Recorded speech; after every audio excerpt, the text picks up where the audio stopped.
ស័យអំបោះដែលត្បាញប្រទាក់តគ្នាប្រៀបដូចជាប្រវត្តិសាស្ត្រដែលបានបន្តមករាប់ពាន់ឆ្នាំប្របាញ់ជាមួយវប្បធម៌ប្រពៃណីបង្កើតជាធម៌ពលនិងវិសេសភាពនៃប្រជាជាតិមួយ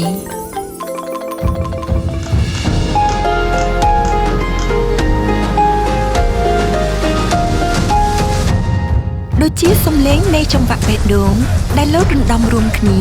លើកស្ទួយគេដំណើរមរតកបេតិកភណ្ឌអរូបីនៅលើទឹកដីនៃមរតកបេតិកភណ្ឌរូបី